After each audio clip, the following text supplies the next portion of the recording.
परमात्मने नमः। सच्चिदानन्दरूपाय विश्वोत्पत्त्यादिहेतवे तापत्रय विनाशाय श्रीकृष्णाय वयं नमः। सबैलाई हार्दिक स्वागत छ। श्रीमद् भगवत गीताको स्वाध्याय सत्रमा आज 22औं सत्र, श्रीमद् भगवत गीता अध्याय 2 श्लोक नम्बर 62।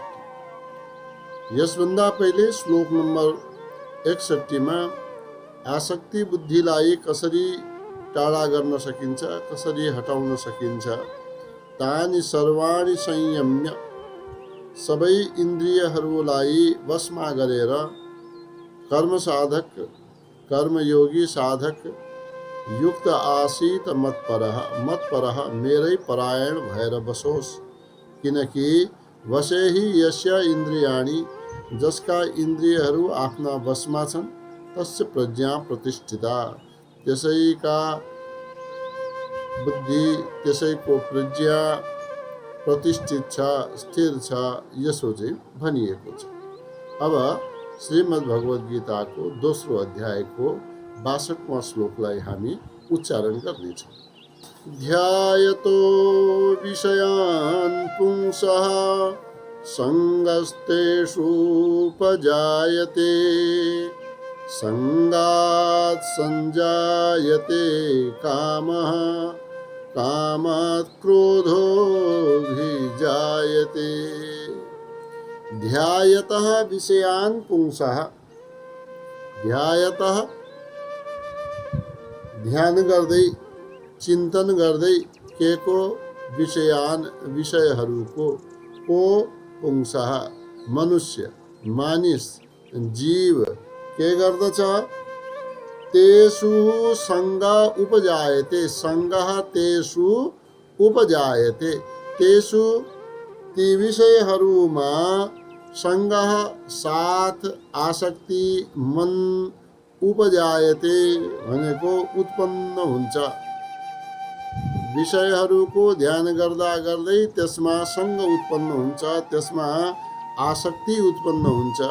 संगात संजायते कामः, संगात संजायते कामः, आसक्तिले कामः संजायते भन्नाले कामना उत्पन्न हुन्छ। अनि यसै कामनाले क्रोधो विजायते, अनि कामना पूर्ण भयो अनि मनमा एकछिनका सन्तुष्टिको जस्तो देखिन्छ, तर कामना पूर्ति भएन भने क्रोध अभिजायते, कामनामा बाधा आएमा क्रोध उत्पन्न हुन्छ। यसैलाई पुनश्च भनिएको छ कि विषयहरूको ध्यान चिन्तन गर्नेवाला पुरुषको, अर्थात जो पहिले भनिए शब्द, स्पर्श, रस, रूप, गन्ध, यी शब्दादि विषयहरूको बारम्बार स्मरण गर्ने, आलोचना गर्ने, यिनैका बारेमा कुरा गरिराख्नेवाला मानिसहरूको तत्तद विषयमा आसक्ति जान्छ। आसक्तिले प्रीति उत्पन्न हुन्छ, अनि आसक्तिले कामना उत्पन्न हुन्छ। कामना यानि कि तृष्णा उत्पन्न हुन्छ। अनि काममा कुनै बाधा भयो, कारणवश केही रोकियो भनेपछि त्यो इच्छाले स्वतः क्रोध उत्पन्न हुन्छ। त्यसैले विषयहरूमा राग उत्पन्न भएपछि त उनीहरूलाई प्राप्त गर्ने कामना उत्पन्न हुन्छ नै। यो भोग मलाई मिलोस्, यो वस्तु मलाई मिलोन्, यी सामग्रीहरू मलाई मिलोन्। अब कामनाका अनुकूल पदार्थहरू मिल्दै रहेमा लोभ उत्पन्न हुन्छ र फेरि फेरि फेरि अझ चाहियो भन्छ। अब नित्य निरन्तर कामनाको पूर्ति सम्भव हुँदैन। यदि कहिले बाधा हुन्छ भने त्यसमा क्रोध उत्पन्न हुन्छ, अनि यो क्रोध व्यक्तिका लागि राम्रो होइन। भगवतका परायण हुँदैन, कहीँ कहीँ त मन जाने हो नि त। भगवत परायण भयो भने भगवानका चिन्तनमा मन जान्छ। भगवत परायण भएन भने मानिसको मन विषयहरूतिर जान्छ। ध्यायतो विषयान् पुंस, जो जहाँ ध्यान गर्दछ त्यसको मन त्यही जान्छ। यदि भगवानमा ध्यान गरेको भए मन भगवानमा जान्थ्यो, विषयहरूतिर जाँदैन थियो। विषयहरूकातिर ध्यान गर्यो भने विषयहरूकातिर मन जान्छ। क्रोधले के हुन्छ त भनेपछि क्रोधात् भवति सम्मोहः, सम्मोहात् स्मृतिविभ्रमः, स्मृतिभ्रंशात् बुद्धिनाशो, बुद्धिनाशात् प्रणश्यति।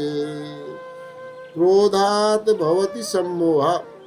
अब क्रोध उत्पन्न भयो कामनामा बाधा परेपछि। अब यो क्रोधले सम्मोहन उत्पन्न हुन्छ। सम्मोहलाई भन्छ मूढ भावको उत्पत्ति हुन्छ।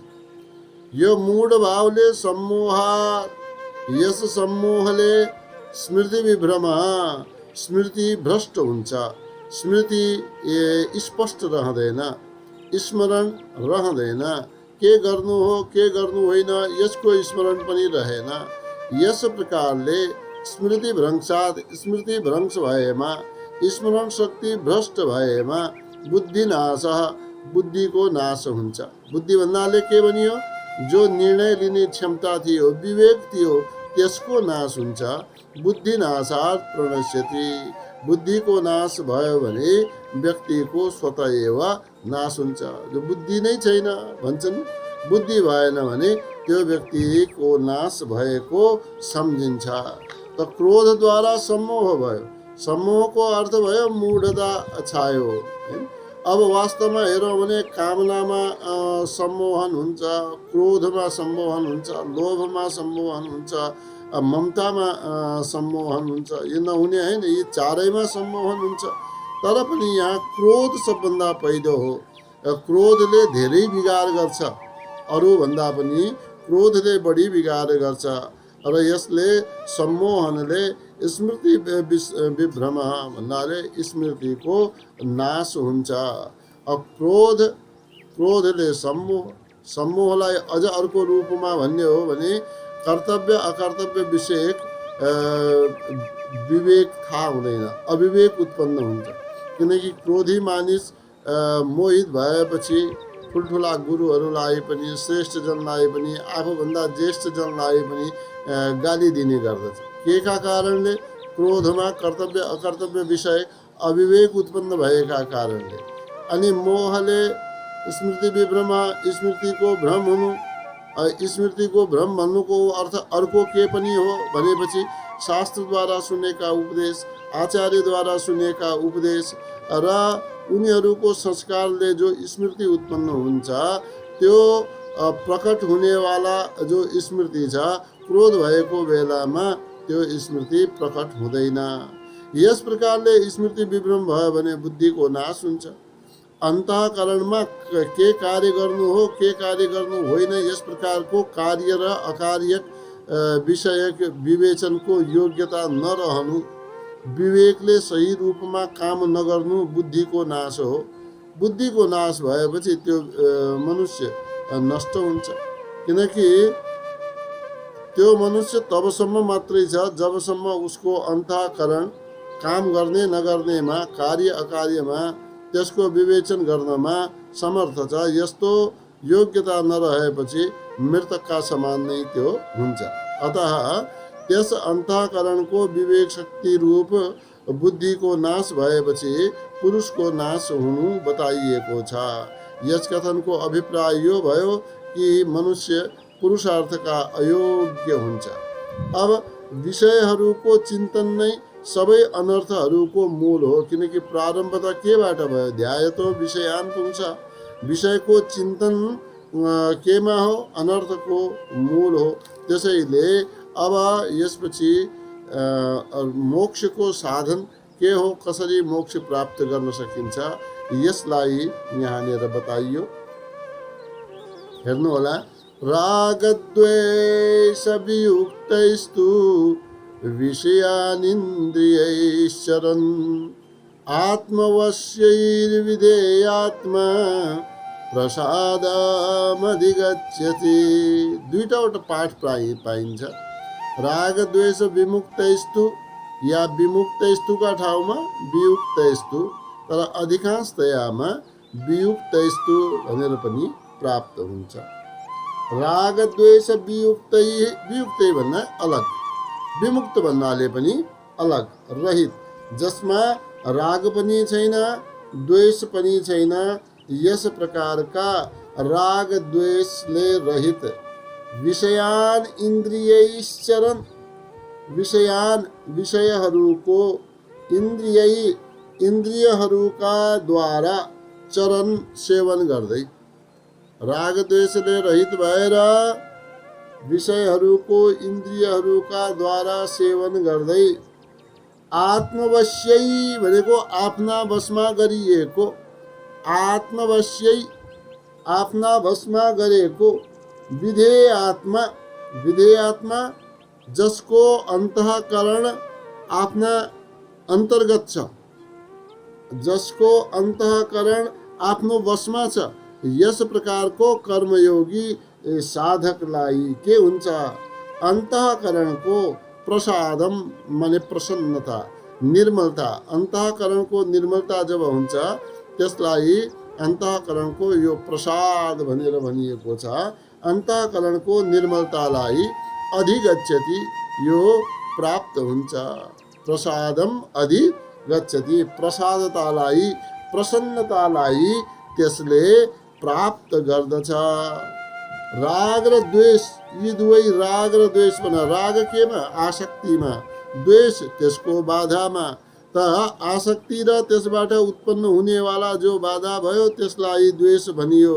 यी दुवैलाई लिएर इन्द्रियहरूको स्वाभाविक प्रवृत्ति नित्य निरन्तर भइरहेको हुन्छ। तर जो मुमुक्षु हो, जो मोक्षको साधनमा अगाडि बढेको छ, जो मोक्षको साधना गरेको छ, मोक्षको चाहना गरेको छ, अध्यात्म मार्गमा हिँडेको छ, त्यो स्वाधीन अन्तःकरणवाला हुन्छ। यानि कि स्वाधीन अन्तःकरण केलाई भन्छ? जसको अन्तःकरण आफ्नै अधीन रहेको छ, आफ्नो अनुसार चल्नेवाला हुन्छ, हैन? चित्त, मन, बुद्धि, अहंकार आफ्नो अनुसारले चल्नेवाला छ। त भनियो कि जसको अन्तःकरण इच्छा अनुसार आफ्ना वशमा छ, यस्ता पुरुष राग द्वेषबाट रहित भएर आफ्ना वशमा गरेका यस श्रोतादि इन्द्रियहरूद्वारा अनिवार्य आवश्यक विषयहरूको ग्रहण गर्दै प्रसादलाई प्राप्त हुन्छ, आनन्दलाई प्राप्त हुन्छ, अनि प्रसन्नतालाई प्राप्त हुन्छ। अनि यसैलाई भन्यो, यही प्रसन्नतालाई स्वास्थ्य प्राप्त गर्नु पनि भनिन्छ।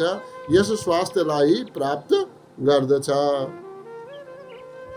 प्रसादे सर्व दुःखानां हानिरश्चोपजायते, प्रसन्न चेतसो ह्याशु बुद्धिः पर्यवतिष्ठते। प्रसादे जब अन्तःकरण निर्मल भयो, अन्तःकरण स्वच्छ भयो, प्रसन्नतालाई जब प्राप्त हुन्छ, अस्य सर्व दुःखानां हानि, प्रसादे सर्व दुःखानां हानिः अस्य उपजायते। प्रसादे प्रसाद भएमा, अन्तःकरणको शुद्धता प्राप्त भएमा, अस्यको यहाँ अर्थ त्यो योगीका लागि लिएको हो, साधकका लागि लिएको हो। यो साधकका सर्व दुःखानां, सबै दुःखहरूको, जति पनि प्रतिकूलता आदि जति पनि दुःखहरू छन्, यी सबै दुःखहरूको हानि भन्नाले यहाँ नाश, अनुपलब्धि, फेरि हानि उपलब्ध हुँदैन, हानि प्राप्त हुँदैन, त्यसको नाश, उपजायते, त्यस्तो हुन्छ है। हानि हुन्छ, हानि उपजायते, यानि कि त्यसको नाश हुन्छ। त यस प्रकारले प्रसन्न चेतस, जसको चित्त प्रसन्न छ, जसको चित्त शुद्ध छ, यस प्रकारको साधकको यासु हि आसु, यासु हि आसु, हि निश्चित पनि, आसु चाँडै नै, धेरै चाँडो, बुद्धि पनि के हुन्छ? पर्यवतिष्ठते, त्यो स्थिर हुन्छ। प्रज्ञा प्रतिष्ठिता, त्यसको बुद्धि स्थिर हुन्छ। कहाँ? पर्यवतिष्ठते, परमात्मामा स्थित हुन्छ।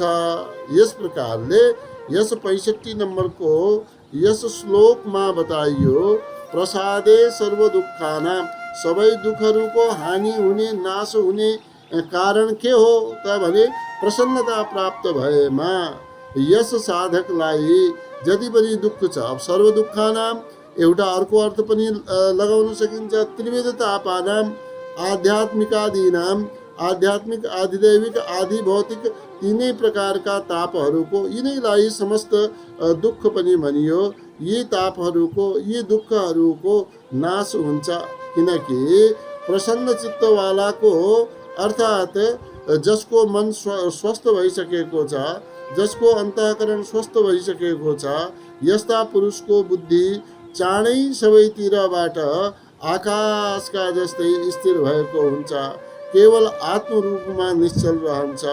त यो भनाइको अर्थ के हो भने यस प्रकारको प्रसन्न चित्त र स्थिर बुद्धिवाला पुरुषलाई कृतकृत्यता प्राप्त हुन्छ, गर्नुपर्ने काम गरिसकेको हुन्छ।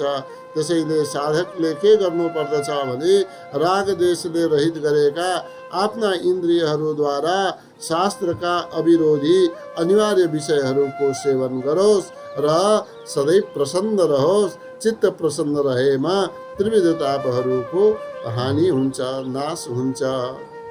नास्ति बुद्धिरयुक्तस्य न चायुक्तस्य भावना, न चाभावयतः शान्ति, अशान्तस्य कुतः सुखम्।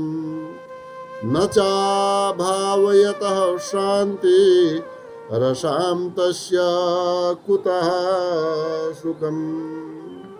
यसलाई फेरि जुन कुरा पहिले बताइयो कि प्रसन्न चेतसो भनेर, यसैलाई फेरि यहाँनिर बताइएको छ।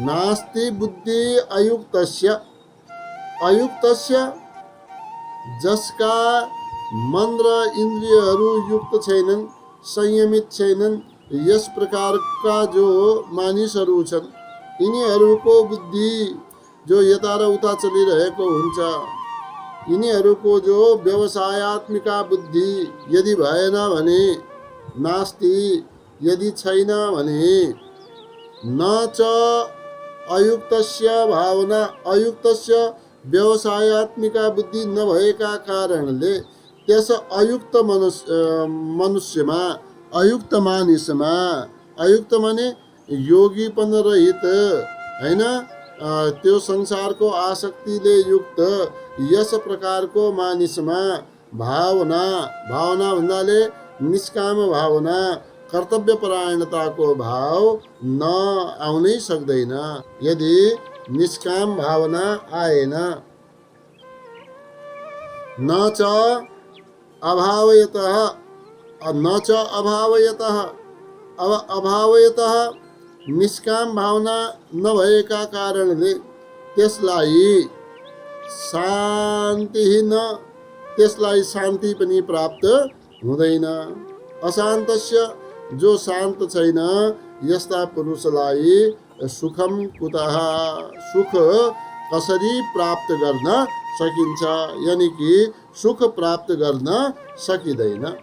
तो यहाँ के बताइयो भने अयुक्त पुरुषमा, अयुक्त पुरुषमा, अयुक्तस्य यानी कि जसको अन्तःकरण समाहित छैन, समाहित नभएको, अन्तःकरण समाहित नभएको पुरुषमा आत्मस्वरूप विषयक बुद्धि रहँदैन र त्यस अयुक्त पुरुषमा भावना, भावनाको अर्थ के भयो, आत्मज्ञानका लागि साधनमा तत्परता, आत्मज्ञानका लागि साधनमा तत्परता पनि हुँदैन र भावना जसले गरेन, भावना नगर्ने वालाको अर्थात् आत्मज्ञान विषयक साधनमा संलग्न नहुने वालालाई शान्ति पनि प्राप्त हुँदैन। शान्ति उपशमता हैन, उपशमता जसलाई प्राप्त हुँदैन। अब शान्ति भएन भने कहीं सुख प्राप्त हुन सक्छ? त्यसैले शान्ति रहित पुरुषलाई सुख पनि प्राप्त हुँदैन। किन हुँदैन भनेपछि विषय सेवन सम्बन्धी तृष्णा रात दिन लागिरहेको हुन्छ अनि यसबाट जो निवृत्त हुन्छ त्यही सुखी हुन्छ। तर विषय सम्बन्धी तृष्णाका पछि लागिरहनेवालालाई कहिले पनि सुख हुन सक्दैन, त्यो त के हुन्छ, दुःख नै प्राप्त गर्दछ। यहाँ अर्थ भयो कि तृष्णा रहँदा रहँदै सुख कदापि प्राप्त हुन सक्दैन। तृष्णाले व्यक्तिलाई दुखी नै बनाउँछ। ओम पूर्णमदः पूर्णमिदं पूर्णात् पूर्णमुदच्यते पूर्णस्य पूर्णमादाय पूर्णमेवावशिष्यते। ओम शांति शांति शांति। अशान्तस्य कुतः सुखम्।